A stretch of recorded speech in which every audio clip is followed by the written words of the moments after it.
மனம் கவர்ந்த பாடல்கள் அடங்கிய கீபேட் கார்வா மொபைல்.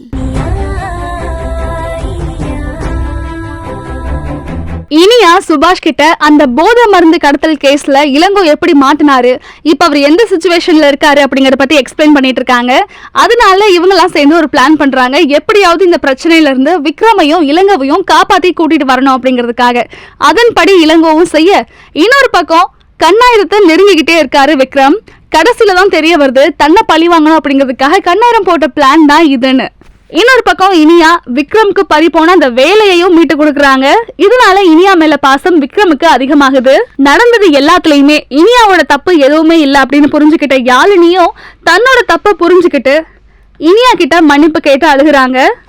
விக்ரமோட உடம்புல ஏற்பட்ட விக்ரமுக்கே தெரியாத காயத்துக்கு மருந்து போடுறாங்க இனியா. இதெல்லாம் பார்த்துட்டு இருந்த விக்ரமுக்கு பயங்கர மேஜிக் மாதிரி இருக்கு. எனக்கே தெரியாத காயத்துக்கு உனக்கு எப்படி மருந்து போட தோணுச்சு அப்படின்னு கேட்கும்போது எல்லாமே காதலோட அடிப்படை தான் அப்படின்னு எக்ஸ்பிளைன் பண்றாங்க இனியா. அடுத்ததா விக்ரம் சுயநினைவோட இருக்கும்போது இனியாவுக்கு எழுதின ஒரு லெட்டரை அவரோட பார்வையில படும்படி வச்சா அதை பார்த்துட்டு அவருக்கு பழசெல்லாம் ஞாபகத்துக்கு வர சான்ஸ் இருக்கு அப்படின்னு பிளான் பண்றாங்க இனியாவும் கௌரியும். ஆனா அந்த லெட்டரை சூசகமா திருடி நல்ல சிவத்தோட ரூம்ல வைக்கிறாங்க அமுதவல்லி.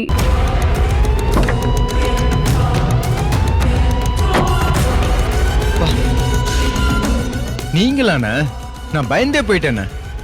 போலீஸ பார்த்து திருடன் தான் பயப்படணும், நீங்க ஏன் பயப்படுறீங்க? நான் எங்க பயந்தேன்? பயப்படலையே. நடிக்காதீங்க, எனக்கு எல்லாம் தெரியும். விக்ரம் சார் வண்டியில போதை பொருளை வச்சது நீங்க தான். அது விஷயமா உங்களை அரெஸ்ட் பண்ணத்தான் நான் இங்க வந்திருக்கேன். என்ன உளறீங்க? நான் எதுக்கு எங்க அண்ணன் வண்டியில போய் போதை பொருளை வைக்க போறேன்? இங்க பாருங்க, வாய்க்கு வந்தபடி எல்லாம் பேசிட்டு இருக்காதீங்க. இல்ல, நீங்க தான் வச்சீங்கன்னு எனக்கு கன்ஃபார்மா தெரியும். இங்க பாருங்க, நீங்க சொன்னா நான் நம்பணுமா? நீங்க சொல்றத கோர்ட்டு தான் நம்பணும். நான் அதை பண்ணலன்னு சொல்றேன்.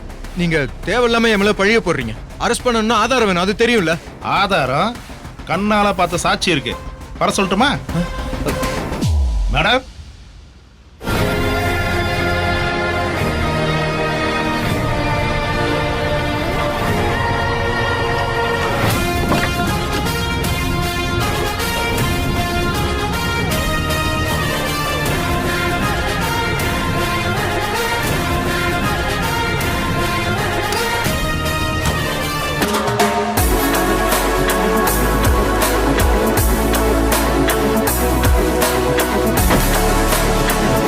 இளங்கோ, விக்ரமோட ஜீப்ல நீங்க தான் அந்த போதை பொருளை வச்சீங்கன்னு எனக்கு தெரியும்.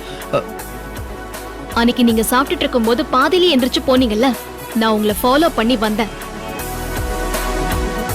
அந்த கேங் உங்களை அடிச்சு மிரட்டி ஸ்ட்ராங் ரூம்ல இருந்து சரக்கு எடுத்துட்டு வர சொன்ன வரைக்கும் நான் எல்லாத்தையும் கேட்டுட்டு தான் இருந்தேன். எனக்கு எல்லாமே தெரியும். இனியும் நடிச்சு என்ன ஏமாத்த முடியும் நினைக்காதீங்க. ஐயோ ஐயோ ஐயோ, நான் தப்பு பண்ணிட்டேன். நான் தான் தப்பு பண்ணிட்டேன். தெரியாதனமா அந்த கும்பல்ல மாட்டிக்கிட்டு நான் தவிச்சுக்கிட்டு இருக்கேன். என் உயிரை எடுத்துட்டு மிரட்டிட்டு இருக்காங்க. ஆனா ஒண்ணு சத்தியமான அண்ணனை வேணும்ட்டே எல்லாம் மாட்டி விடல. இளங்கோ, எல்லாம் எனக்கு தெரியும் இளங்கோ. அவங்க எல்லாம் யாரு?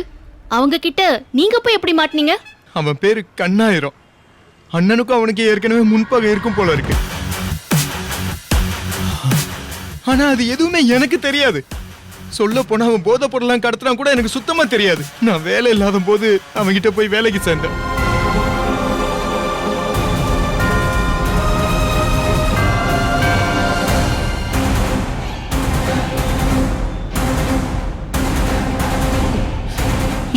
இதானி நடந்தது.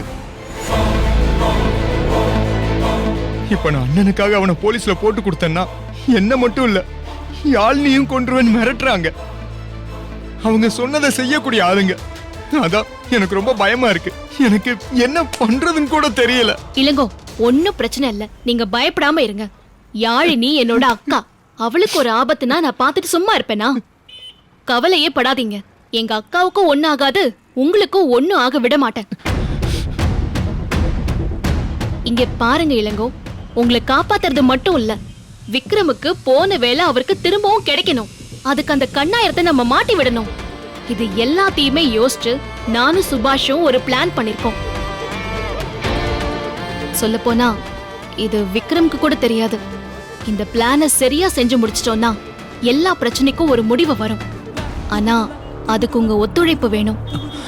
நீங்க அப்ரூவரா மாறி நான் சொல்றத செய்யணும். இதுக்கப்புறம் என்ன ஆச்சு அப்படிங்கறத வரக்கூடிய எபிசோட் மூலமா பார்த்து தெரிஞ்சுக்கலாம்.